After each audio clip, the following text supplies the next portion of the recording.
पिछले लेसन में हम लोगों ने डिटर्मिनेंट का definition, minor, cofactor, expansion of det पढ़ा। आज इस सेक्शन में हम लोग प्रॉपर्टीज ऑफ डिटर्मिनेंट सीखेंगे। What are properties of determinant?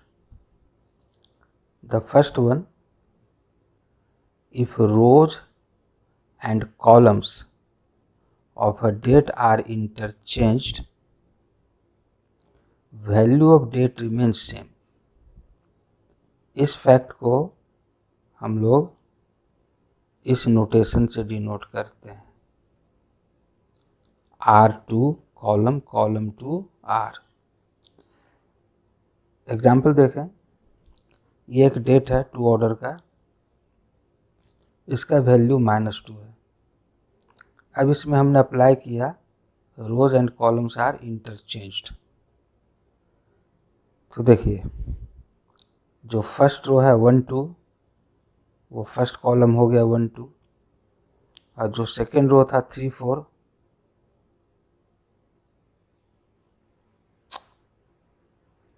वो सेकेंड कॉलम हो गया 3 4। Right, now what will be it's value? Expand कीजिए, 4 - 6 अगेन -2। तो इस केस में भी वैल्यू -2 था, और जब हमने रोज एंड कॉलम को इंटरचेंज कर दिया तब भी वैल्यू वही है। ये टू ही ऑर्डर नहीं, फॉर ऑल ऑर्डर ट्रू है। जैसे एक 3 ऑर्डर का हमने डेट लिया, इसको एक्सपेंड किया अलोंग फर्स्ट रो,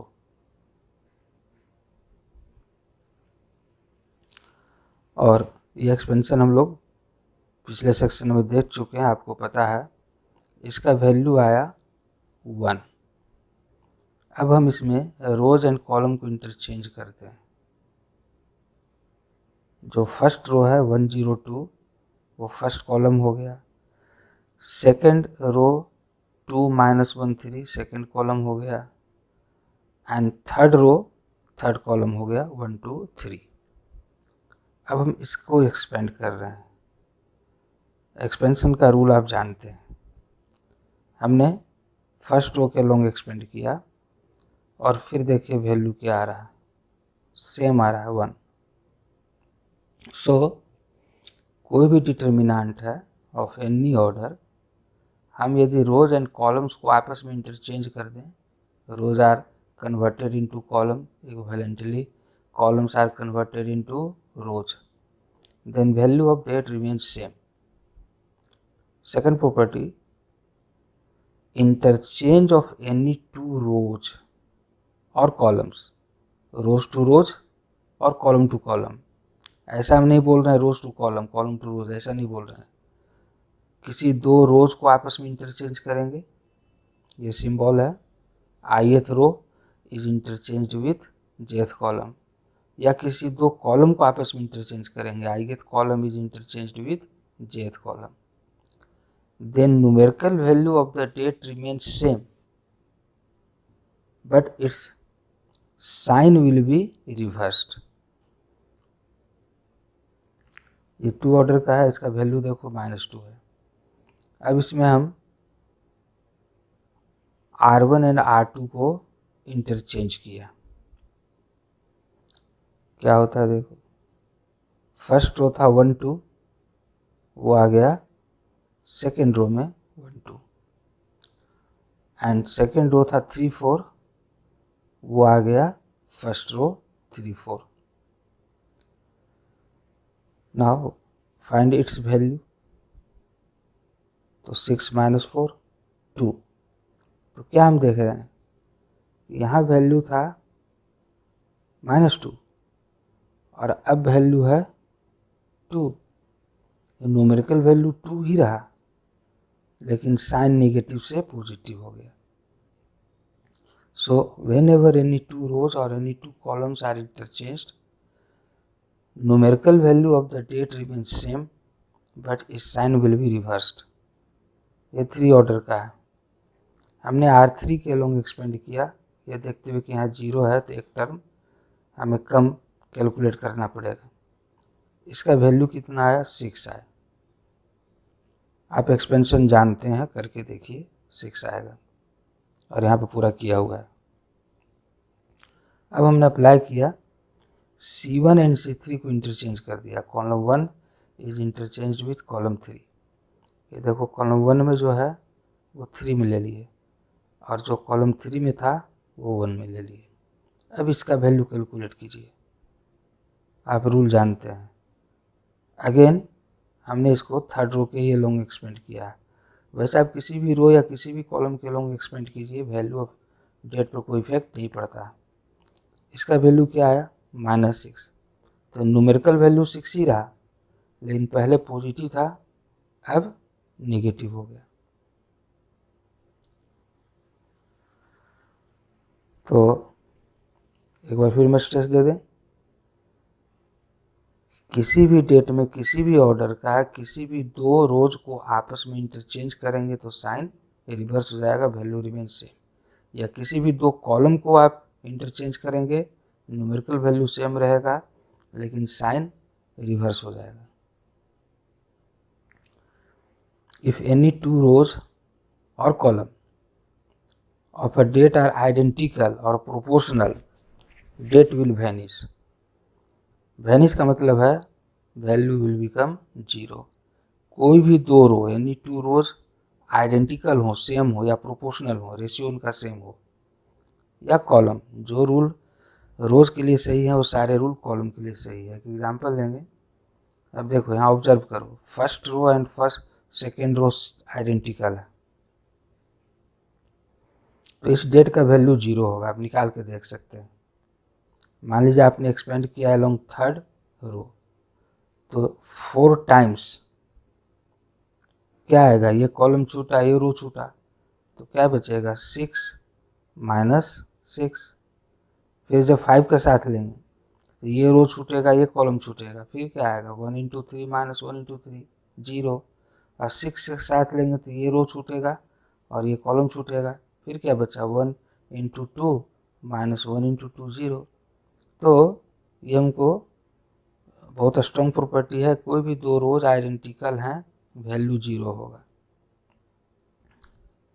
यहाँ पर इस 2 का सिंबल नहीं है ये एक्चुअली मोबाइल नहीं पढ़ पा रहा है, ये नहीं है,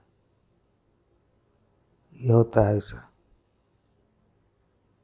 R1 is identical with R2। Proportional के केस में भी यही यूज होगा, ऐसे ही लिखेंगे, ये ऐसा नहीं है।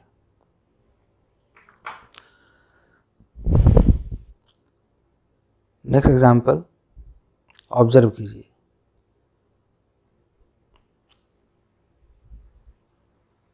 First row third column proportional है, 1:4, 2/8 1:4, 3/12 1:4। तो रेशियो इनके एलिमेंट्स के बीच 1:4 है, ये इसको बोलेंगे प्रोपोर्शनल है। तो आप निकाल के देख सकते हैं, इसका वैल्यू 0 आएगा। And this is sine of this.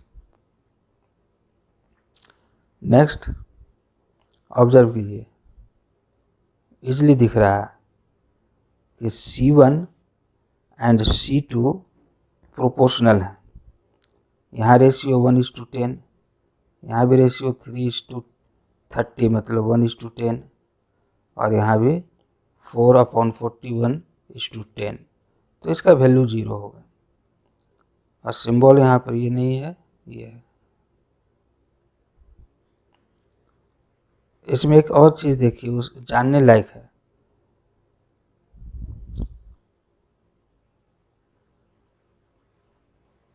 मान लो यहाँ 10 नहीं रहता, x रहता, y रहता, z रहता, या कुछ भी रहता, लेकिन ये दोनों कॉलम ऐसे ही रहते, ये दोनों कॉलम ऐसे ही रहते। तब भी हम देख सकते हैं कि यहाँ रेशियो है 1:3, यहाँ भी रेशियो है 1:3, यहाँ 3:0, तो इसको हम लोग इग्नोर करेंगे क्योंकि 0 के साथ हम रेशियो नहीं लेते। तो यदि ये दोनों सेटिस्फाई कर रहा है तो ये 0 वाला केस ऑटोमेटिकली सेटिस्फाई करेगा। आप देख सकते हैं यहाँ 10, 30, 40 की जगह XYZ ले लीजिए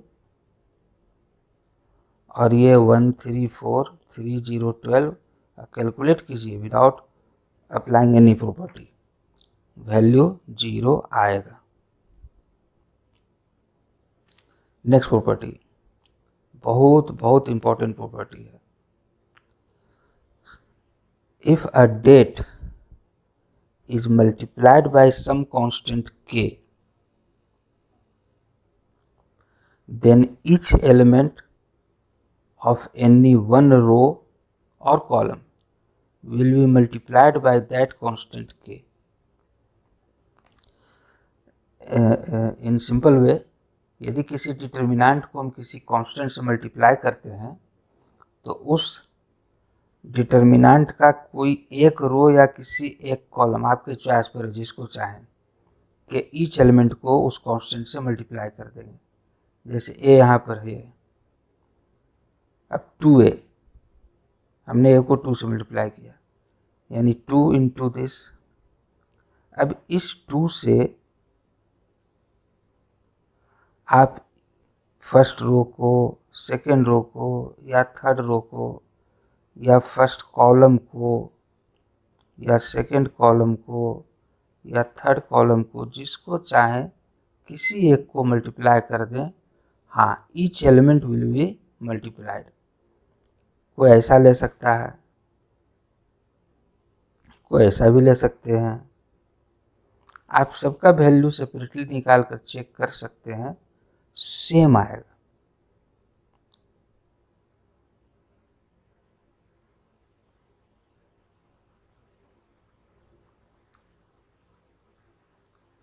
कोई ऐसा भी ले सकते हैं। इसका कन्वर्स भी ट्रू है। यदि कहीं आपको ये चीज दिख रहा है और आप देख रहे हैं कि कॉलम 3 के ईच एलिमेंट में 2 एक फैक्टर है, तो आप 2 को कॉमन लेकर के ऐसा लिख सकते हैं। क्यों? क्योंकि वापस यदि 2 से मल्टीप्लाई करेंगे तो ये मिल जाएगा। तो ये बहुत इंपॉर्टेंट प्रॉपर्टी है।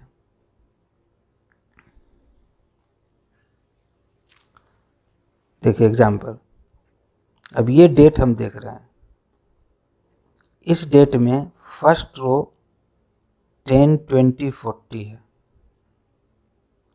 तो फर्स्ट साइड में हम देख रहे हैं कि each element has a factor 10। तो हम अपनी सुविधा के लिए चाहें तो इस 10 को बाहर कॉमन ले सकते हैं ऐसा। क्यों? यदि आप 10 से अंदर मल्टीप्लाई करें तो आप किसी भी रो, किसी भी कॉलम को मल्टीप्लाई करेंगे 10 से, ईच एलिमेंट, तो हम इसी को मल्टीप्लाई कर दिए तो ये नहीं मिल जाएगा। फिर यहाँ देखो, हम ऑब्जर्व कर रहे हैं कि इस कॉलम में 4 कॉमन है, तो यहाँ से भी 4 कॉमन ले लिए, तो क्या बचेगा 1, 2, -3। तो इस तरह से हम किसी रो या कॉलम से कॉमन फैक्टर बाहर, डेट के बाहर एज अ फैक्टर ले सकते हैं। इसका एक और पहलू है, बहुत इंपॉर्टेंट है, जरूर कंपेयर करना जरूरी है, कि in case of a matrix, if we multiply the matrix by the constant k, तो क्या होता है, each element of the matrix will be multiplied by that constant. क्योंकि शुरू में हमने कहा कि मैट्रिक्स इज अ सिंबल, यदि मल्टीप्लाई होगा तो ईच एलिमेंट मल्टीप्लाई होगा, कॉमन लेंगे तो फ्रॉम ईच एलिमेंट कॉमन लेंगे। मैट्रिक्स के प्रॉपर्टी में हम लोग पढ़ चुके हैं, हम यहाँ पर जस्ट कंपेयर कर रहे हैं, रिकॉल करा रहे हैं आपको। जैसे ए है, इसको के से मल्टीप्लाई किए, यहाँ के नहीं होगा, ये के नहीं है, तो जब के से अंदर मल्टीप्लाई किए तो ईच एलिमेंट आप देखिए मल्टीप्लाई हो रहा है के से।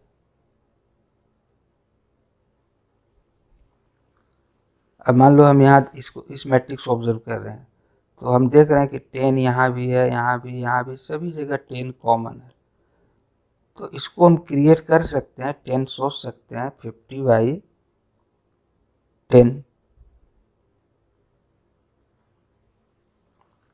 या 5 को हम ऐसा सोच सकते हैं 5 × 10 अपॉन 10। तो ये 10 कॉमन ले लेंगे तो क्या बचेगा, 0.5।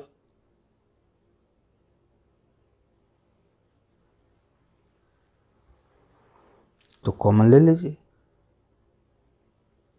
10 बाहर कॉमन ले लीजिए।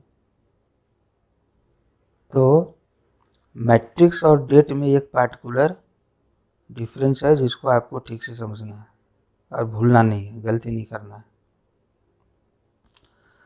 If each element of a row, next property, if each element of a row और column is sum of two elements, the date can be expressed as sum of two dates। यदि 3 elements है सम तो 3 dates, 4 है तो 4 dates. जैसे यहाँ देखो, ये कॉलम 1 जो है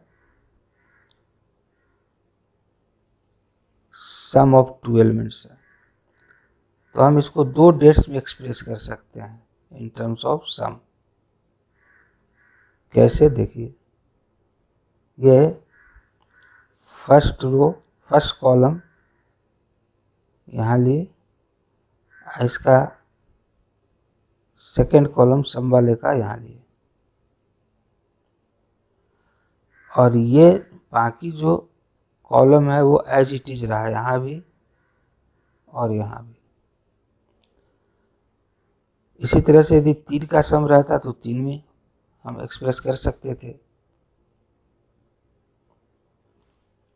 आप वैल्यू निकालेंगे तो सेम आएगा।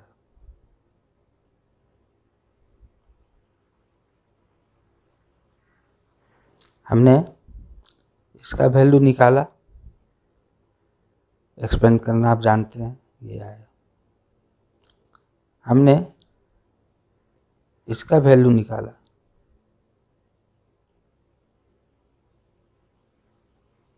सेम आया। आप में से बहुत लोग सोच सकते हैं कि यहाँ जैसे C+D है, हम इसको इंटरचेंज कर दें तो कर सकते हैं, वो इंटरचेंज यहाँ किए। हम यहाँ A+B ही रहने दिए, लेकिन यहाँ D+C कर दिए, तो इससे कोई फर्क नहीं पड़ेगा, वैल्यू सेम आएगा। देखिए सेम आया।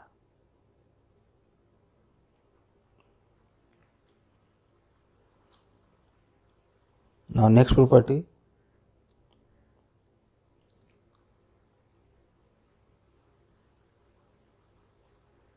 अच्छा वही एग्जाम्पल एक और लिए हैं। यहाँ पे देखो, यह कॉलम सम ऑफ 2 एलिमेंट्स है, तो हम इसको as a sum of 2 dets express कर सकते हैं। ये जो प्लस वाला है, एक डेट में ये कॉलम लेंगे, दूसरे डेट में ये कॉलम लेंगे। अब बाकी दोनों कॉलम जो है एज इट इज रहेगा दोनों में। देखिए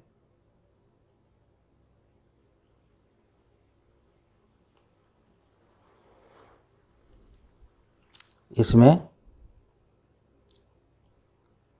A B C लिया और इसमें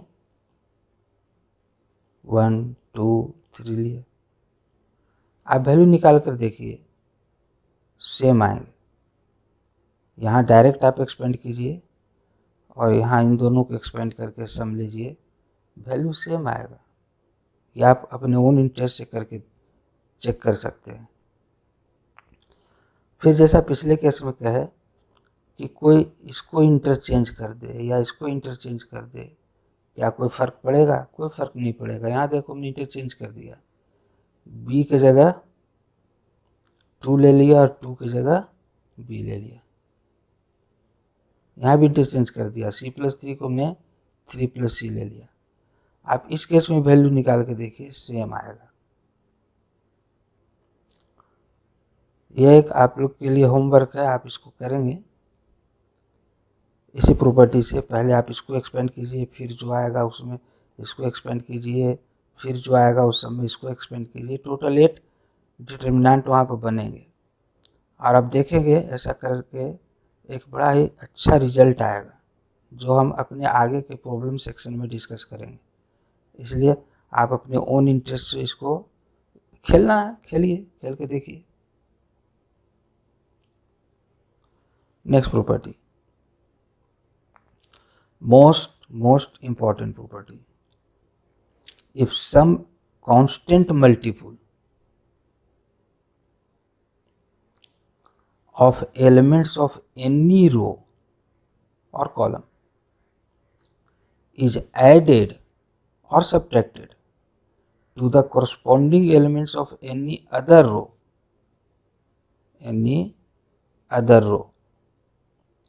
or column, value of det remains same. बहुत ही इंपॉर्टेंट प्रॉपर्टी है। ऐसा शायद ही कोई प्रॉब्लम आपको मिले जिसमें इसका यूज ना हो।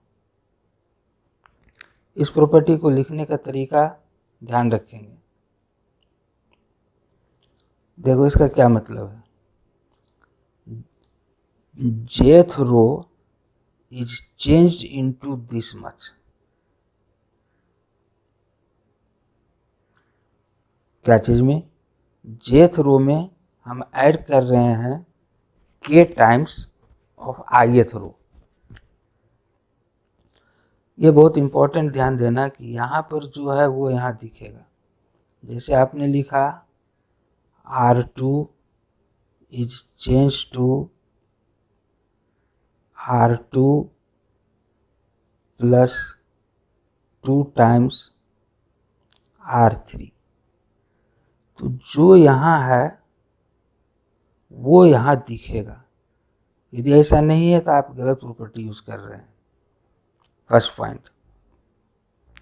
Second point, changes will occur only in R2।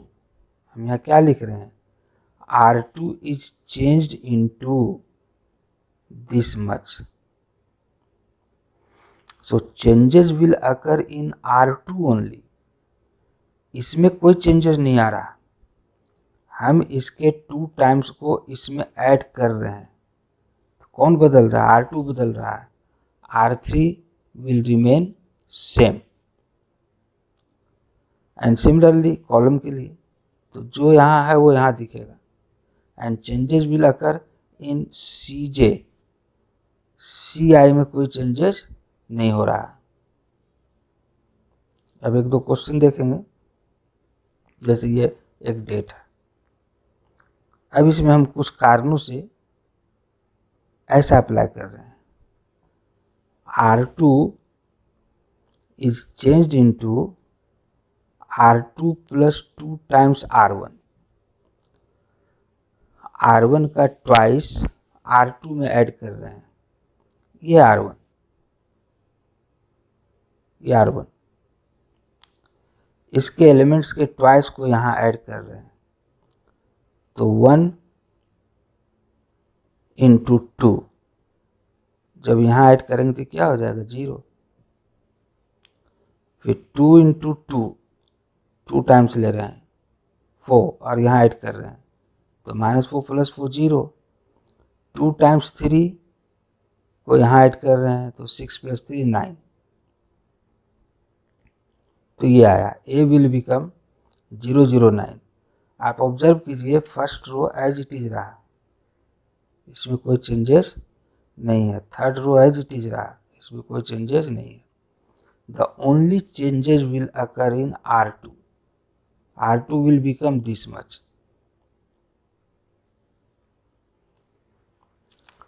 ऐसा हमने क्यों लगाया ये प्रॉपर्टी? तो टू क्रिएट जीरो, क्योंकि जितना ज़्यादा से ज़्यादा जीरो होंगे कैलकुलेशन वर्क हमारा उतना ही सिंपल हो जाता है। अगेन अप्लाइंग, इसी में अगेन वर्ड है मतलब इसमें हम अप्लाई कर रहे हैं। Again applying C3 is changed into C3 minus thrice C1. The changes will occur in C3. C3 will become this much. There will be no change in C1. यह है C1. C1 का 3 times C3, यह है C3, इसमें subtract कर रहे हैं।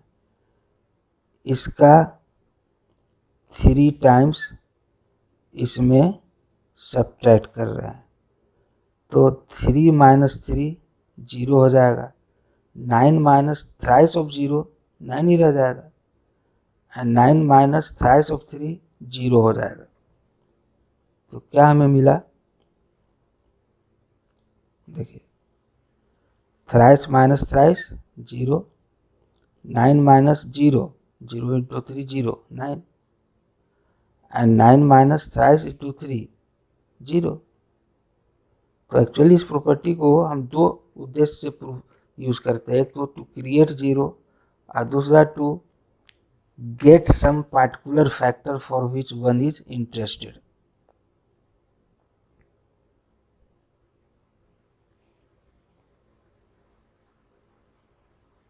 ये आप अपने सेल्फ इंटरेस्ट के लिए देखिए।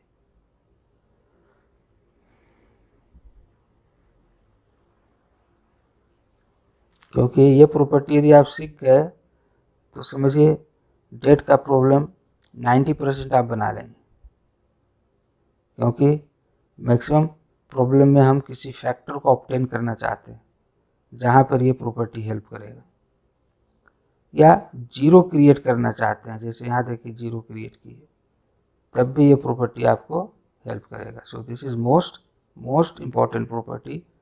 हाँ, एक पॉइंट याद रखिएगा, while using this property at least one row और कॉलम मस्ट रिमेन अनचेंज्ड। जैसे ये 3 ऑर्डर का डेट है, तो एट अ टाइम हम इसके किसी 2 रोज को चेंज कर सकते हैं। यदि 2 रोज को चेंज किए तो एक रो अनचेंज रहना चाहिए। हम बाद में इसको भी चेंज करेंगे after using some other property, बीच में कोई दूसरा प्रॉपर्टी यूज करने के बाद फिर हम इस रो को भी चेंज कर सकते हैं, लेकिन in continuation at a time आप सिर्फ 2 रो को या किसी 2 कॉलम को चेंज कर सकते हैं। तीसरा को एक को किसी एक को बचा के रखना होगा। यदि 4 ऑर्डर का है तो 3 को चेंज कर सकते हैं। 5 ऑर्डर का डेट है तो किसी भी 4 को चेंज कर सकते हैं इन कंटिन्यूएशन। हमें मैक्सिमम 3 ऑर्डर का पढ़ना है, तो एट अ टाइम आप ये प्रॉपर्टी इन कंटिन्यूएशन 2 ही बार लगा सकते हैं, यानी किसी 2 ही रो को या किसी 2 ही कॉलम को चेंज कर सकते हैं। मान लीजिए आप तीसरा को भी चेंज करना चाहते हैं तो आप करेंगे, लेकिन कोई और एक प्रॉपर्टी लगाने के बाद बीच में 2 को चेंज किए इस प्रॉपर्टी से, फिर कोई और प्रॉपर्टी लगाए, उसके बाद फिर आप इसको भी चेंज कर सकते हैं। तो यह आज का हमारा पूरा थ्योरेटिकल पार्ट था। प्रॉब्लम हम नेक्स्ट सेशन में देखेंगे। Thank you.